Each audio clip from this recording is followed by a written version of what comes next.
All right. The lady with the old recording in progress has come on. That's pretty much like our version, that Zoom's version of the starting gate bell, and the metal doors or the iron doors just thundering open. And with that, we're off and running, everybody. A happy Belmont Stakes week.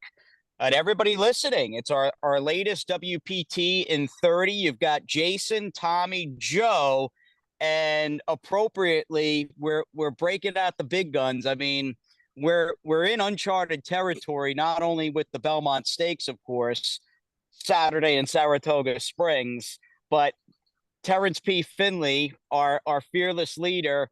Terry, you're breaking your maiden here with the boys on the podcast. We're happy to have you on. We'll get some thoughts, what you're thinking about the Belmont, but I think it's an understatement, actually, Terry. Not only is it great seeing you on here, but I mean, we're all excited about the upcoming weekend. Yeah, so I've started to take up golf. I've taken up golf. And what I endeavored to do is I let you guys take care of this podcast. And so I allocated that time that I would have been on the podcast to practice and to going to lessons. And so I played quite a bit in the last week, and I haven't really dropped my score. So I guess I might as well come on this podcast and let's go. Let's have some fun.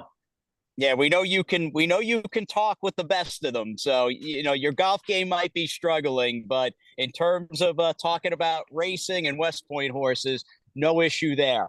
So with Joe, Tommy, and myself on, along with Terry, let me share my screen here. And right before we jump in to the Belmont on Saturday, optimize for video, you know it, gotta optimize the video. Let's take a quick trip back to Churchill Downs on Saturday. Tom Murphy, talk us through, man. We got. I want to also jump in 1 second. I know you guys are he's here, but look at Pratt as they go by the half-mile pole. He looks up at the big screen that's right at the half-mile pole at Churchill Downs.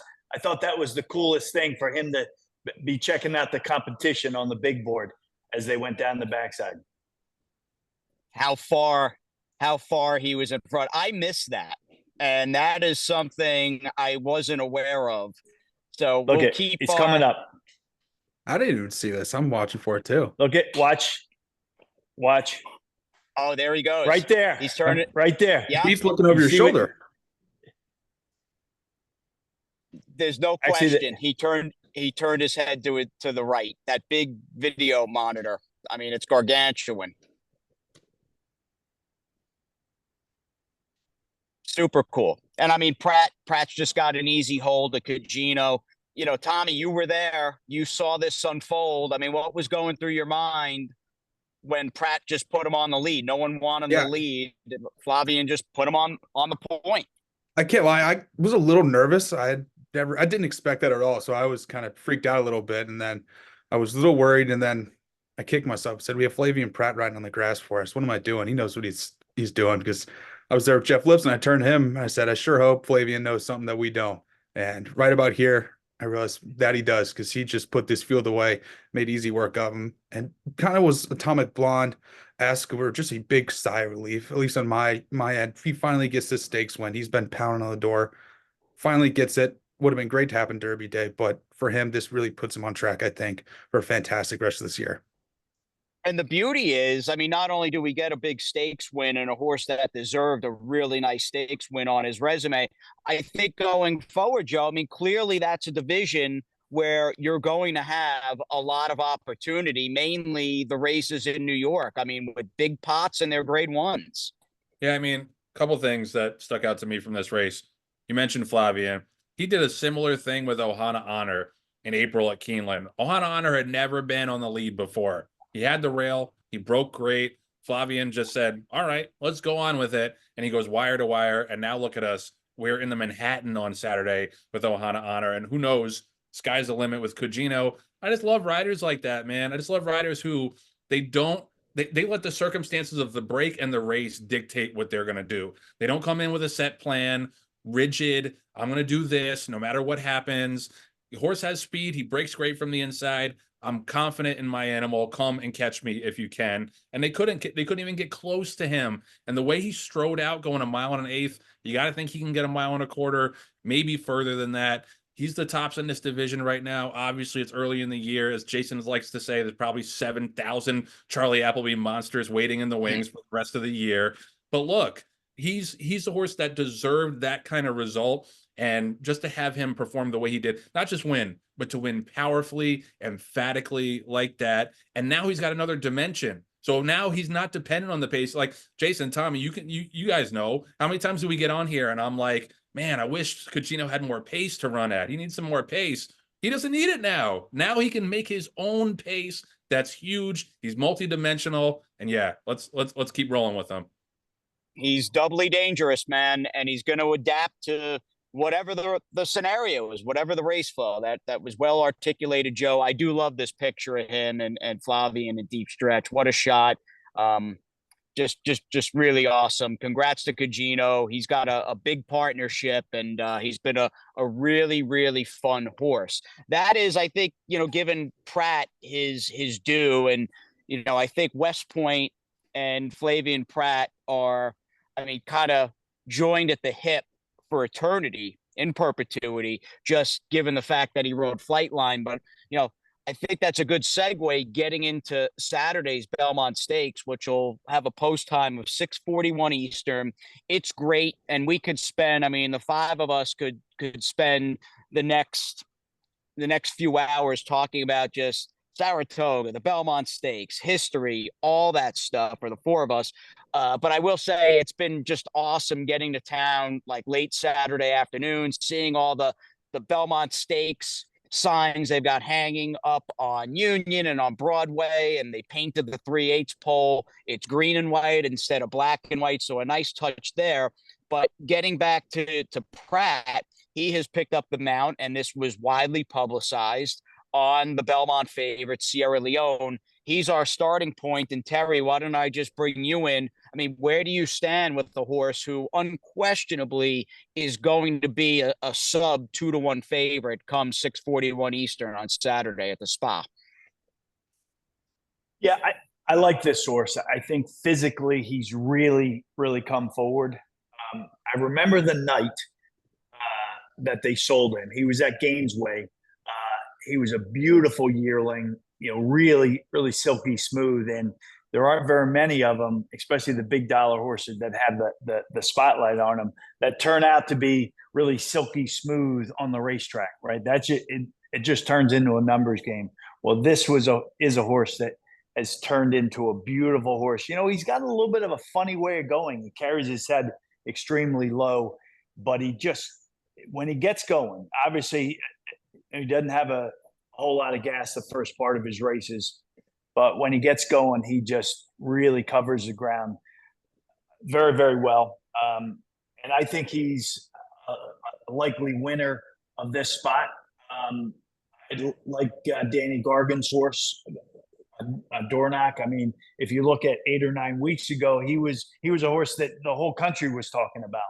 And it's amazing how quickly the court of public opinion in the racing business can fall off.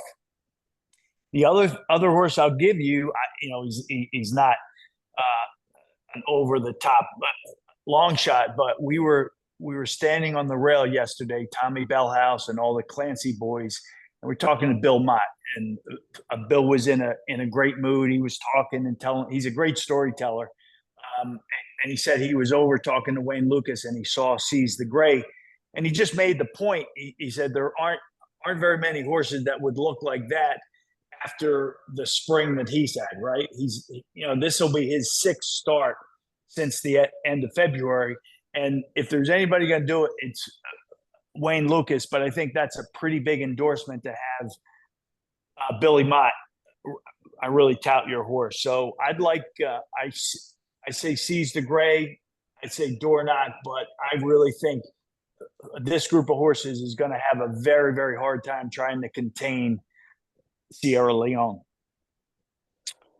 Well said there. And I think, Joe and Tommy will get your thoughts too. But Joe, as I turn it over to you, because I want to hear what you're thinking about the favorite and maybe some other horses in the Belmont, the thought that I had immediately after the Derby, because I think even before they hung the official side, it's like Chad's not running that horse back in Pimlico. He's just not going to do it. So conventional wisdom says he's had the 5 weeks to tinker around with Sierra Leone post Kentucky Derby. That should make him even tougher at crunch time. I mean, where do you stand with him?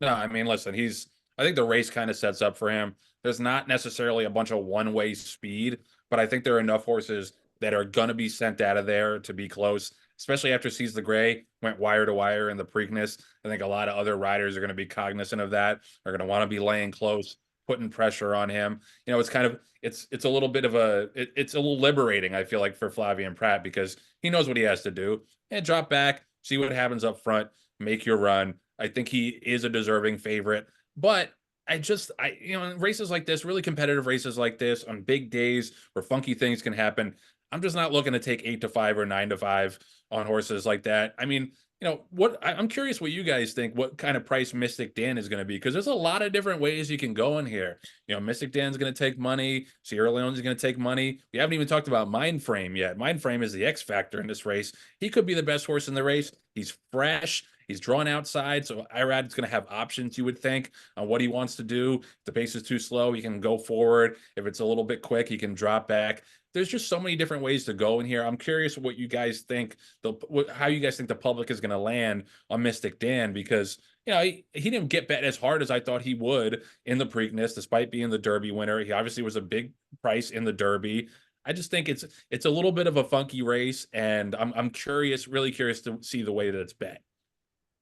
Yeah, I mean, David Aragona, who for my money is the best line maker in the country. I mean, keeping with the tradition at Naira, Eric Donald and I worked together for almost 20 years. Eric is the greatest morning line maker, odds maker I've ever seen in my life. But David is excellent.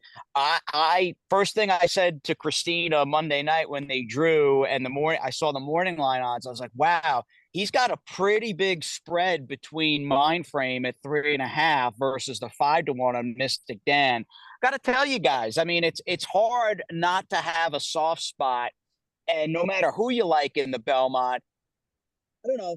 I don't necessarily think Mystic Dan's going to win, but Tommy, he is a very likable horse, and there's something very refreshing, and especially in this day and age, about the Derby winner getting set. I mean, he's less than set, or about 72 hours away from running in all 3 Triple Crown races. I mean, that just doesn't happen anymore. So kudos to Ken McPeak.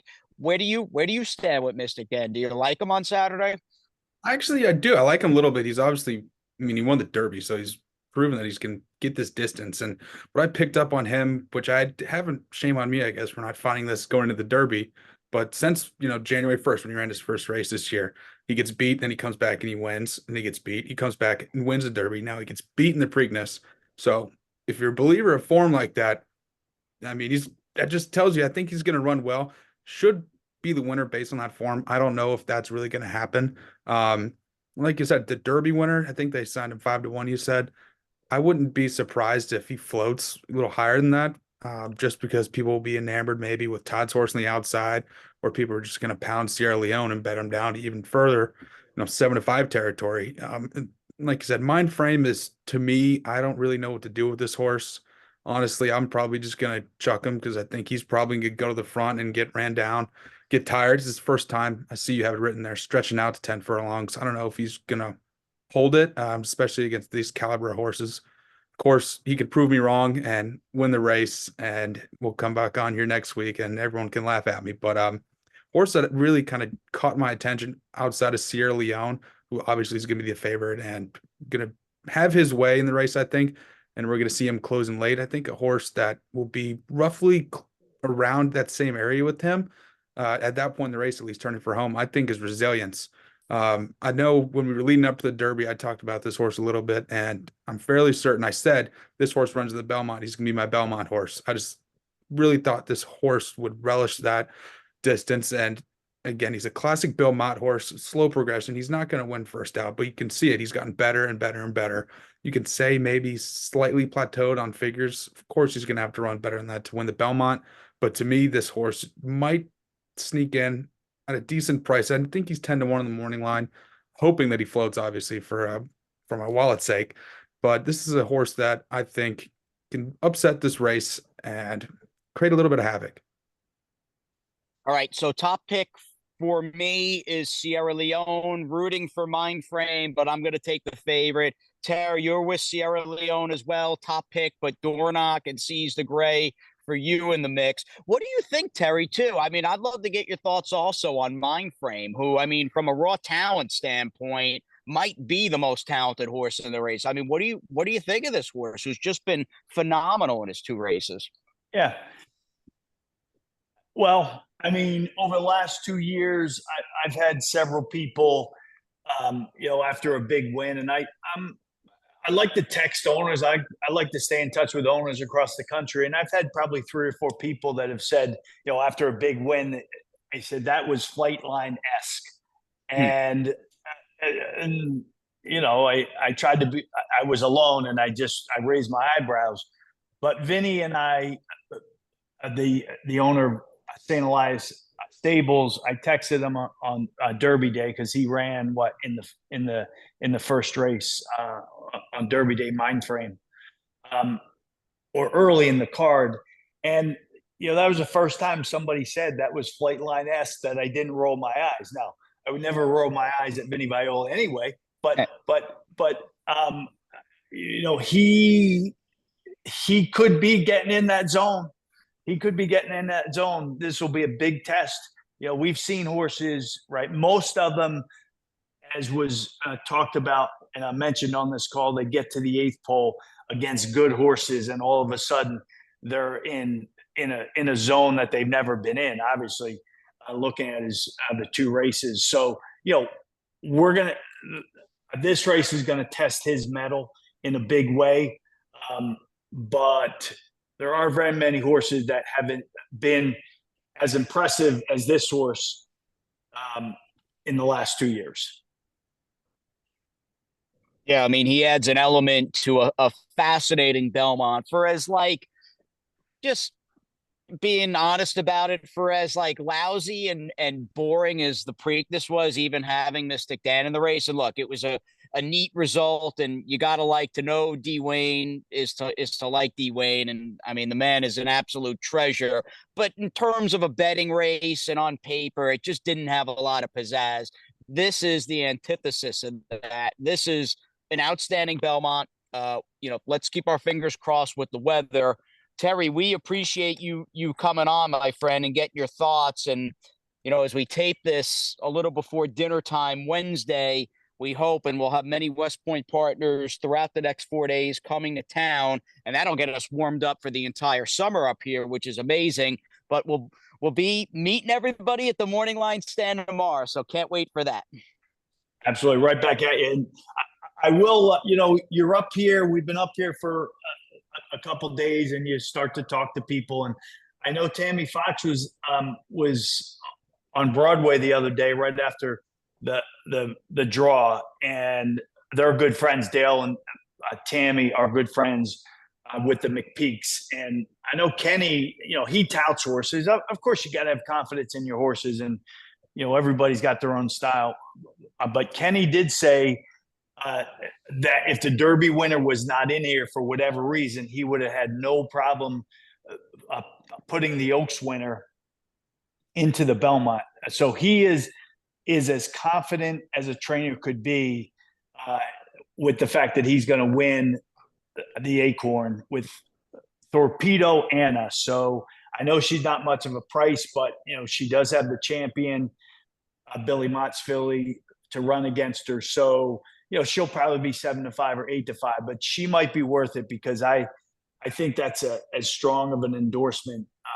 Although Kenny, obviously, he did it with Swiss, a skydiver, a couple years ago. He won the Preakness after she won or she ran so well in the Oaks. So I pass that along, and it's going to be a great week. Obviously, the weather's not going to be at least projected to be as nice as we would like it, but overall, the racing industry is a hardy breed, and we'll do the best we can. But it'll be a fun week for everybody and a fun Friday and a fun Saturday. And I think look, we don't look great on paper in any of our spots, but we're not going to be 30 or 40 to 1. So I hope we get a little lucky with at least one or more of our runners, but we're blessed and we're very appreciative to be part of these big days and to be able to participate with our horses in these big races. Amen. Amen. The heartbeat and I mean, really the oxygen to our stable, our horses and our partners. So well said there, boss man. We'll catch you tomorrow. Have a great time tonight. Enjoy your dinner wherever you, Deb and Tammy are going out to eat. And speaking of Tammy, we've got our first West Point 2-year-old trained by, of course, Dale Romans, a hard spun colt named Keep It Easy running Thursday. And Joe, Tommy, and myself will touch upon that before we say goodbye. But Tara, we'll let you go. Thanks again for stopping by, and we'll see you at the track tomorrow. Okay. Keep up the great work, you guys. All the best. All right. Beautiful. Well, that was a nice treat. Having Terry on. Boys, we have some unfinished business though. So Joe, top pick.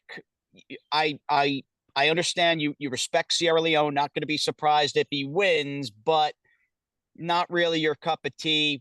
A fairly contentious Belmont taking a horse that's going to be, I mean, he could be as low as 6-5. I mean, depending upon, I guess, what they do with Mind Frame, he could be a tick above even money and not much more. So who are you going with? No, I mean, that's the thing. That's why I mentioned, Mind Frame's kind of the X factor. I feel like he could be anywhere from 2 to 1 to 5 to 1. So that's really going to obviously have an effect on the way the rest of the horses get bet. To me, the horse that I'm interested, that's I think is a little sneaky, is Antiquarian. And he's a little bit light on figures so far, but I just love the progression. He was second first out to Conquest Warrior, who we all think very highly of, had the hard-fought maiden win over Cornishman, who was a nice horse at Fairgrounds. The Louisiana Derby, he ran okay, he had a wide trip.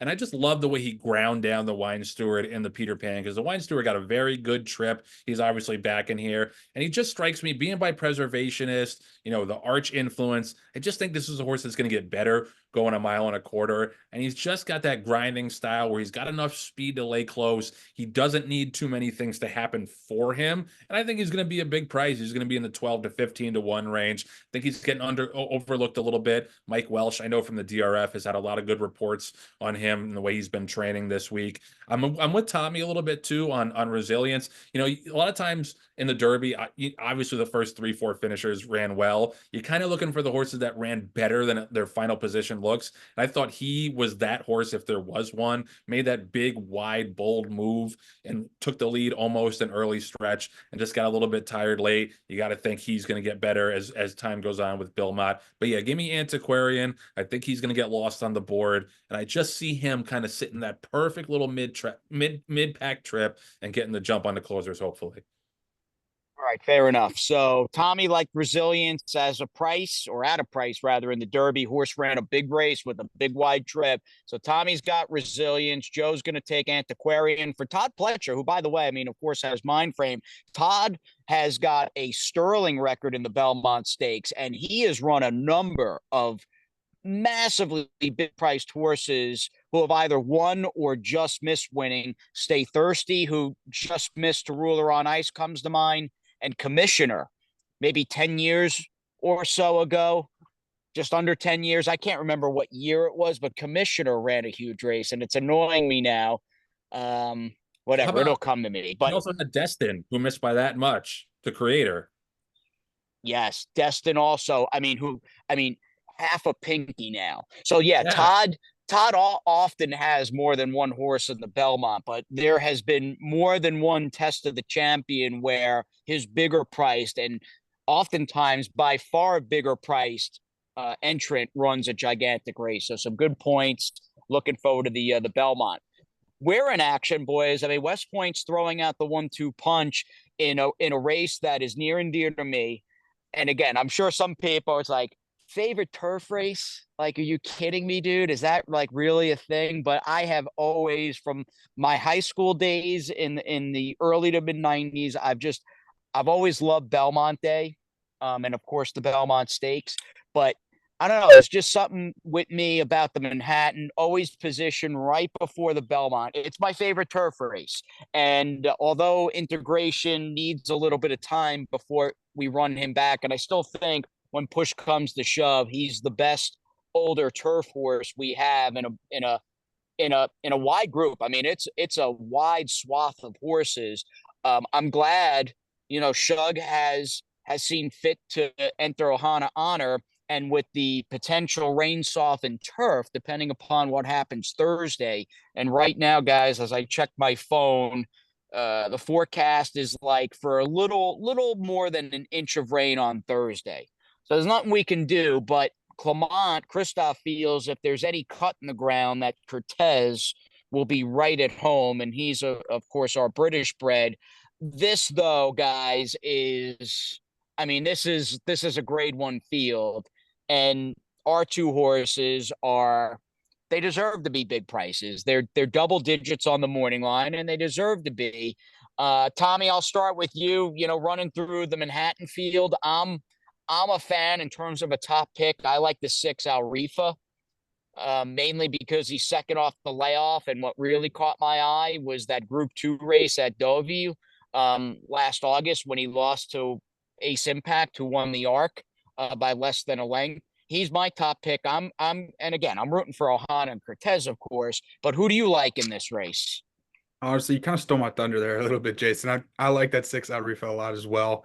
Just anytime O'Brien shows up for these big races, he brings his best. And when he brings his best, he does a lot of damage. And another one that I've followed for a little bit, and I think at 10-1 is pretty dang good value, is Farbridge. I know this horse early on was kind of a buzz horse all over Twitter, and people were just talking about him. I think this horse, obviously, he won the Belmont Derby last year. He's probably due for another grade one here, and I don't know how he'll like a lot of cut in the ground, but he's an English Channel out of a Kitten's Joy mare, which is probably two best American turf sires we've had in the past however many years. Just at 10-1, he's kind of a horse that I'm thinking about playing. Then even to his outside, the 9 Measured Time, obviously, Appleby and Buick's flying in to ride him, so that horse is probably going to be bed very hard. It probably will run really well, but overall, I'm with you on that 6, Jason. Yeah, who's 6-1, I think, in the program. A lot of people. Yeah, I mean, maybe a lot of people saw what I saw and Tommy saw. A Group 1 winner is a 2-year-old, clearly had some issues running or racing consistently last year at 3. But I mean, this is a high level, very classy Group 1 caliber horse. And the fact that he's second off that lengthy layoff and that narrow loss to Ace Impact, that sealed the deal.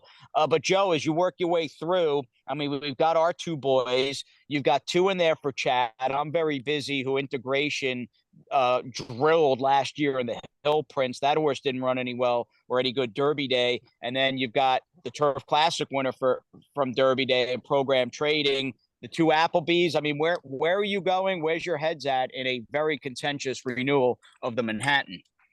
I'm going to the outside. I think Measured Time is the now horse. I think he's just been getting better and better. He's obviously 4th in the Dubai Turf last time, was a great Group 1 winner earlier this year.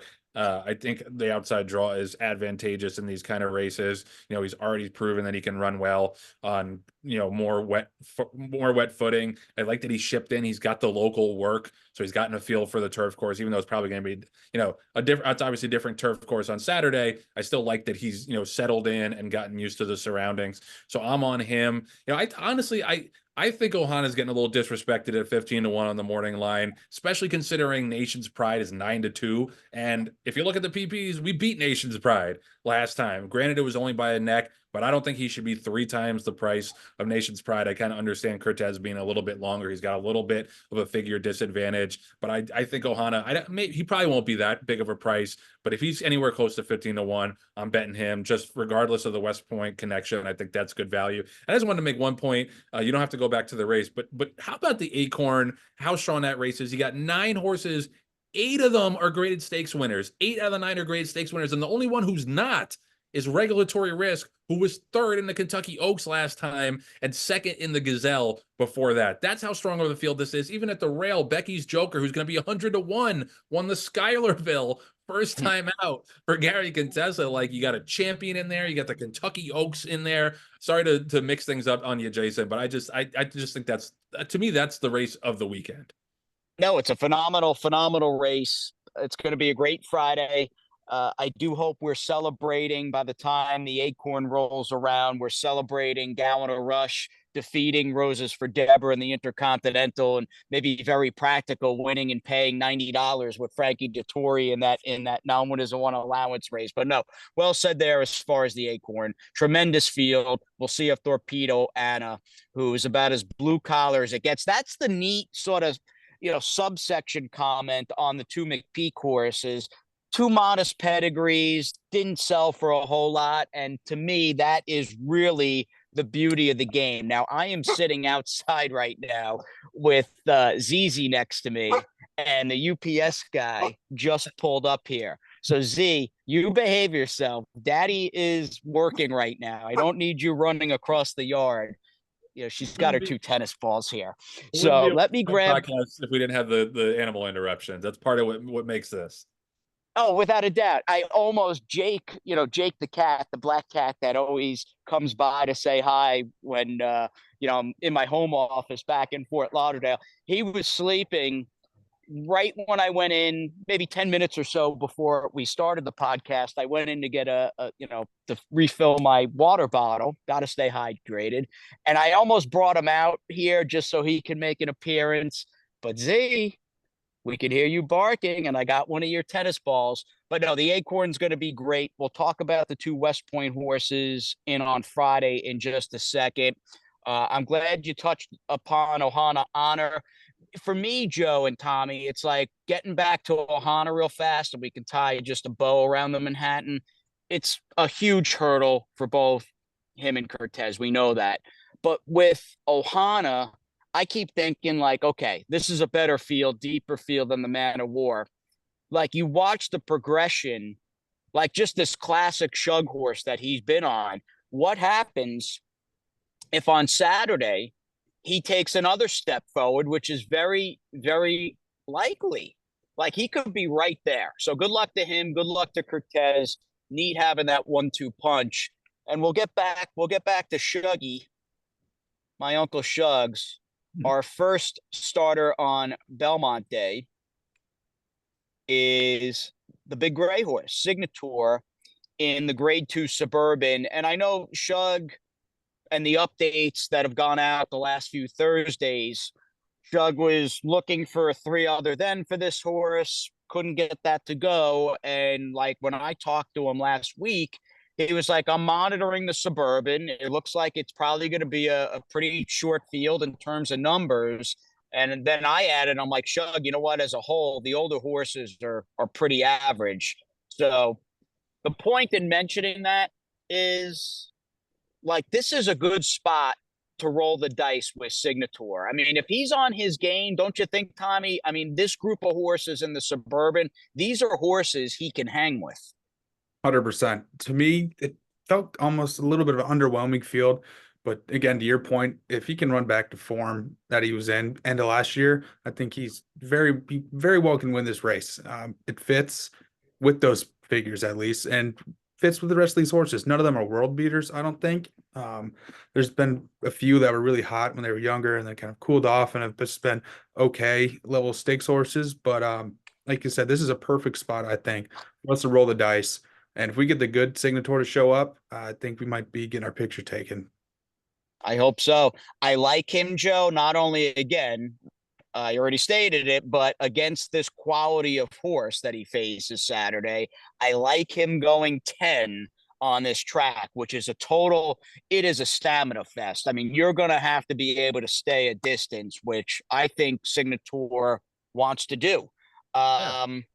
Yeah, right? I mean, aside from him, you got Krupe, who comes from out of it, barely beat us in the Queens County.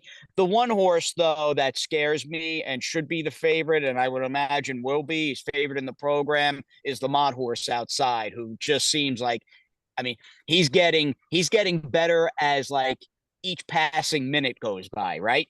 Yeah, well, his last 2 races were both really good. And again, we talked about the versatility that you like to see in horses. He's run 2 different ways and run about equally as impressively both times. To me, he's clearly the horse to beat. He and Krupi are kind of similar in the morning line. I think Ben Duke's 2-1 and Krupi's 3-1. I think they should be way further apart. I think Ben Duke should be closer to even money, and Krupi should probably be like 7-2, 4-1 or so.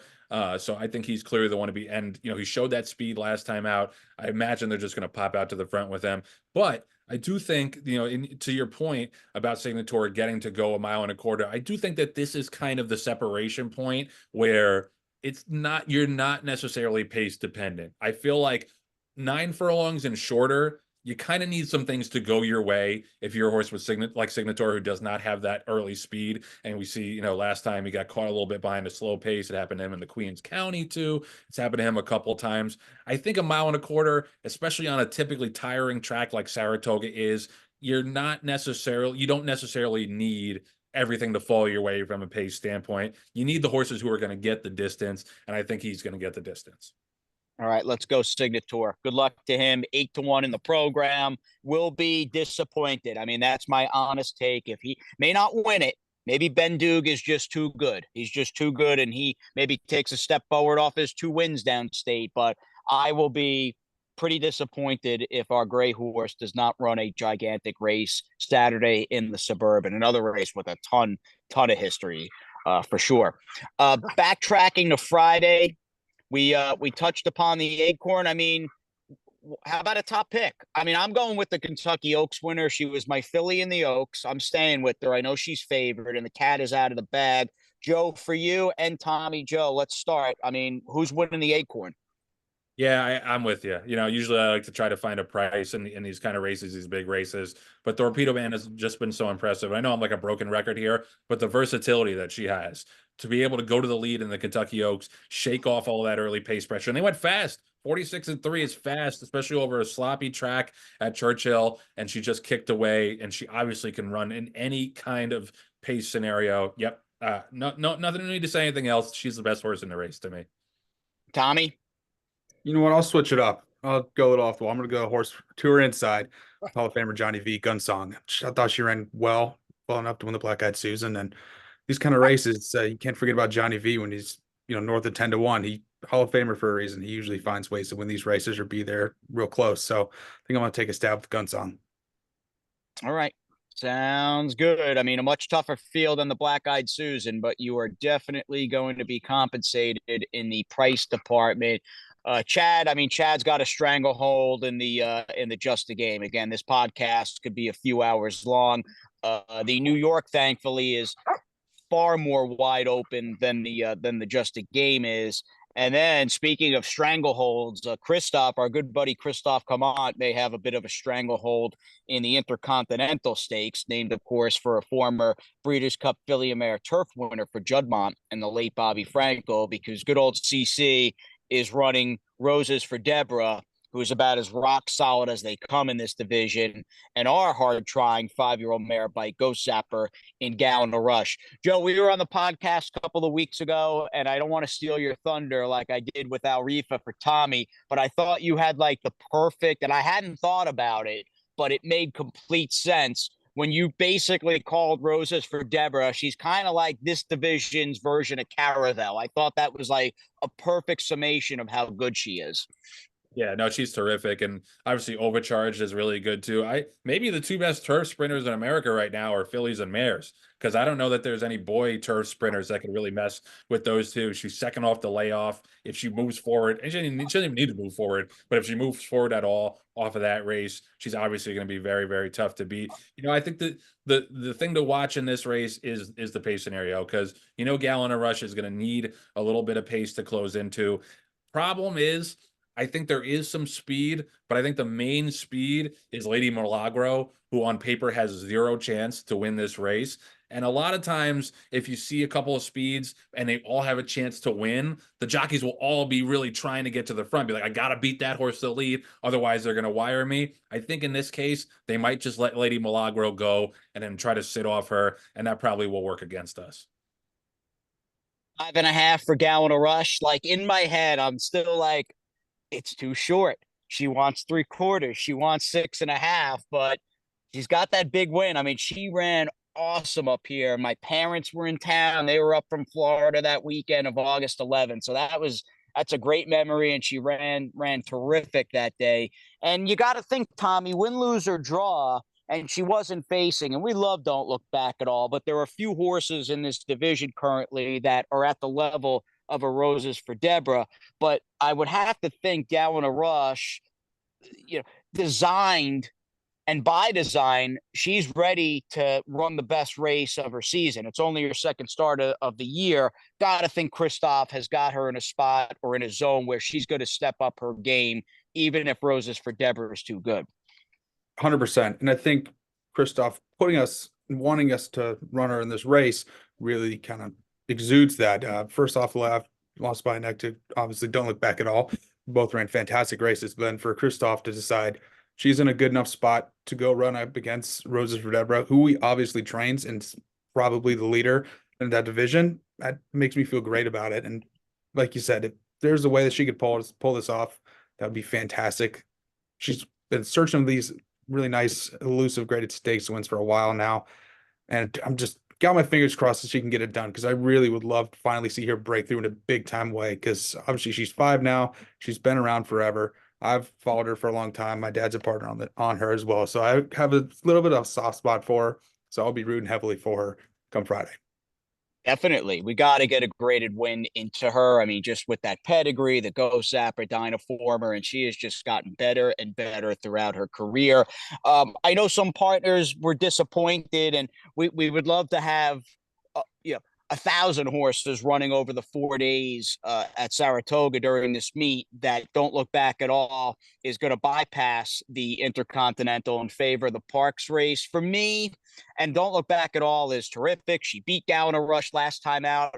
But regardless of the forecast, my 2 cents, and again, it's up to Christoph what he wants to do, of course. We don't really micromanage our trainers. We just want them focused on training our horses. But it's like, we've got that race at Parks. She's going to be like 3 to 5 for 100K. And she may not have to be like at the absolute peak of her powers to win that. And then we've got the rest of the summer. So and I love Don't Look Back at all. I know you guys do too, but I like that we're taking not the more conservative route, but I think the route in my mind that makes sense. And again, there'll be ample opportunity to get a graded win, stakes win into her as the season progresses. Am I wrong in coming at it from that angle? I mean, what do you guys think? Listen, no, I mean, like you said, it's a long season. She's going to be 3 to 5 in that race. There's nothing wrong with getting another stakes win on her resume. Listen, she's obviously very talented, but she'd be a big price in here too. She'd be 10, 12 to 1.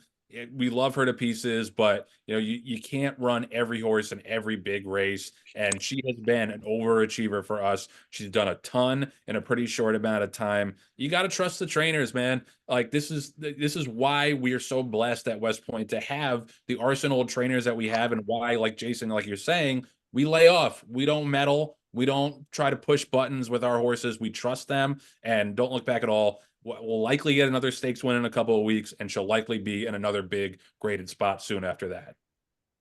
I know it's a great memory. And I mean, Joe, you were the ringleader of about 100 partners and family members that were in town. Now that I'm in the Northeast for the summer, I was like, maybe drive down to Parks that day. Wouldn't mind going down. It's been a number of years since I was at Parks, and I would love to see her run in person.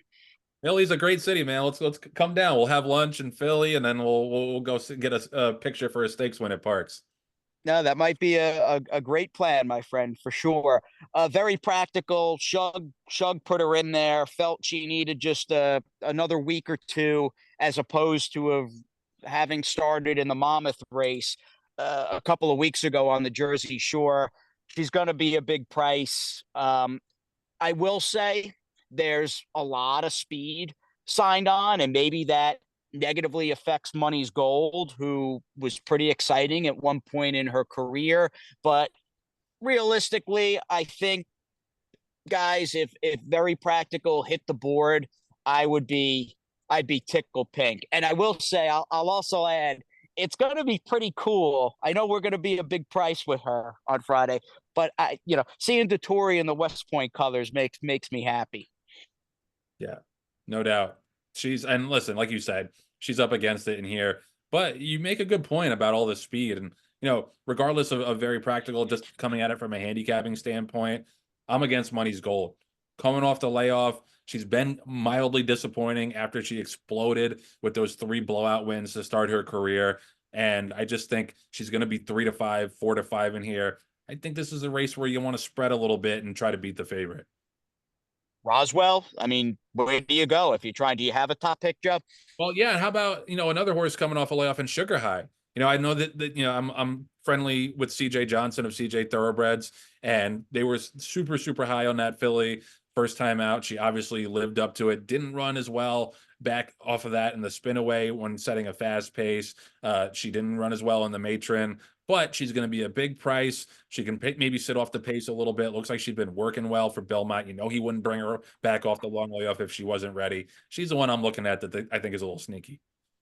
All right. It's a good field. I mean, when I think of in my mind, and I had texted a few of my partners that are in on Very Practical, I'm like, look, it's her home circuit, big purse. It's a big weekend, like a special weekend up here in a race she's eligible for. I mean, this is her condition. So, all that stuff I like. But when I think of like a Saratoga non-winners on allowance, well, this is the kind of race I'm conjuring in my mind. It is absolutely loaded.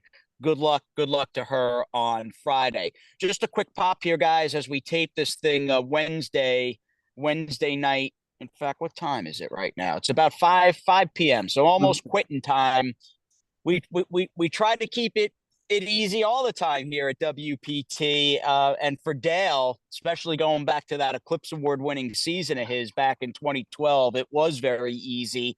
Tommy, I mean, you're our Louisville guy. You and Jeff Lifson, you've been out. You've watched our Colt by Hardspun, recently named Keep It Easy. You've seen him train. I've seen him on the videos you guys have put on Chatter. It seems like this horse is talented, that he can really run. 100%. I think so. I've seen him for a while now at Dale's Barn. I've heard about him for a long time too. He was very highly regarded at Barry Berkelhammer's, and then once he got to Dale's Barn, very highly regarded again. So I've been looking forward to this horse run. He seems to want to keep it easy. Not sorry for the corny joke, but I'm excited just to get him going, because horses like this, and especially really to get our 2-year-old runners underway, just you do all this dreaming for so long with these 2-year-olds, especially when you buy them as yearlings, see them grow up, and then you finally get to see them in the entry box. It's a sigh of relief, and it's, then the anticipation starts to build. I know about this time tomorrow, he'll be probably circling up behind the gate at Churchill, getting ready to go. So fingers crossed by then he keeps it easy. We can find a way to get a win with him, but it's always hard. And these first level maidens at Churchill as well, a lot of nice horses show up. You never know. I think Asmusens have a nice one not this time, called Magnitude. Yep. Conquering Cat ran a nice race first out.